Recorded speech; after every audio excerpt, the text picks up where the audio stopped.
Mr. Speaker, there's just one problem. Yesterday, the Prime Minister confirmed that the theory put forward by one of his national security advisors was true. He has also said that it was the member for Surrey Centre acting alone that was the result of this embarrassing incident. So how can the Prime Minister at the same time blame rogue elements in the Indian government and the member for Surrey Centre? Honourable Prime Minister. Mr. Speaker, like most Canadians, on this side of the House, we respect and appreciate the work done by our professional public services, and particularly in regards to our national security agencies and information agencies. We believe them when they put forward their information and their recommendations to us. At the same time, the member for Surrey has taken responsibility for his role in the invitation extended to this individual and has apologized.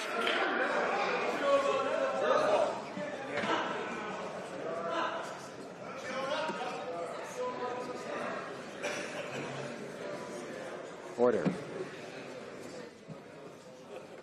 The Honourable Leader of the Opposition. Mr. Speaker, is the Prime Minister actually saying that the member for Surrey Centre has taken sole responsibility for a scheme concocted by the Indian government? Is that the assertion that we're led to believe? Now, how can they both be true? If on the one hand it's the government of India that has implicated itself into Canadian government affairs, that is a profound allegation that has serious consequences that can't be thrown about lightly just to get through a 24-hour news cycle. Why is the Prime Minister so irresponsible about this very important bilateral issue? Right, Honourable Prime Minister. Mr. Speaker, once again, we support and accept the Council, the recommendations, the extraordinary work and advice done by our national security agencies and information agencies.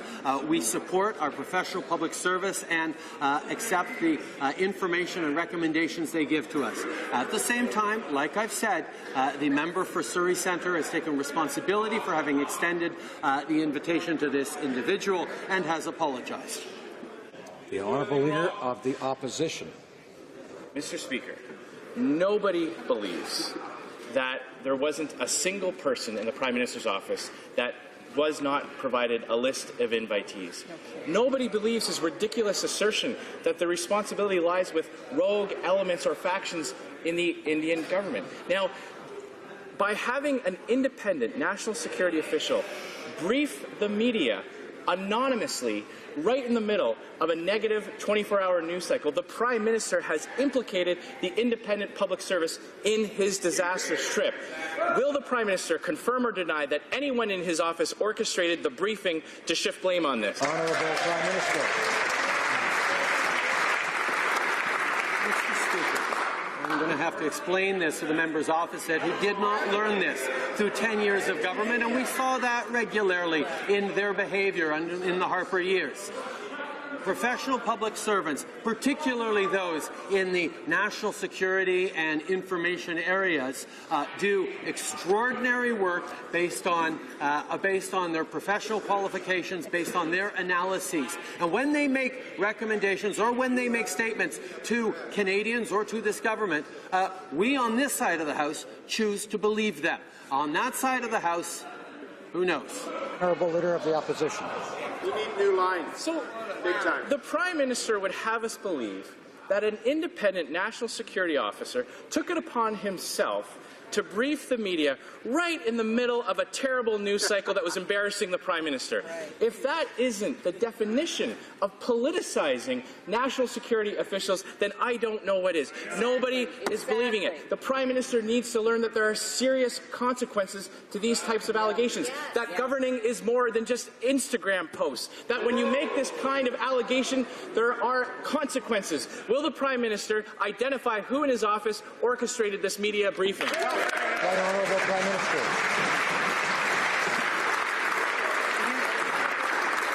Perhaps it would be helpful to folks here if the member opposite actually were to state whether or not he believes that the professional public servant who functions in a nonpartisan way was not telling the truth, was not clear on what he was saying.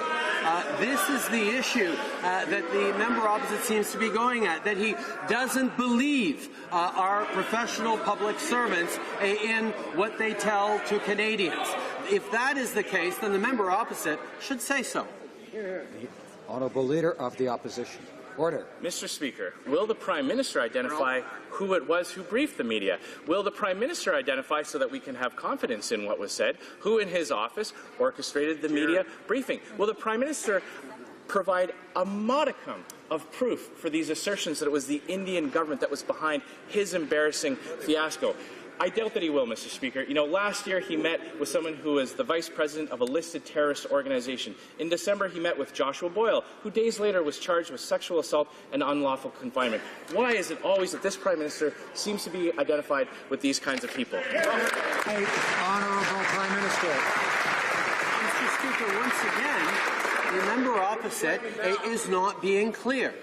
He has not come forward to say whether or not he actually believes it.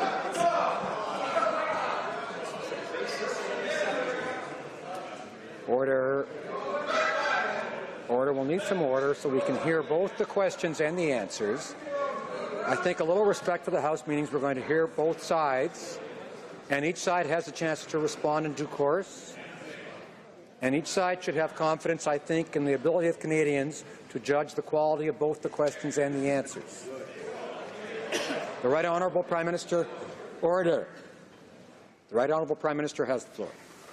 Mr. Speaker, if the members opposite do not trust or believe our national security agencies, they should simply come forward and say it. On this side of the House, we have faith in our professional public servants, particularly in the intelligence and security areas, who do extraordinary work every day to keep Canadians safe, and the members opposite should stop disrespecting them.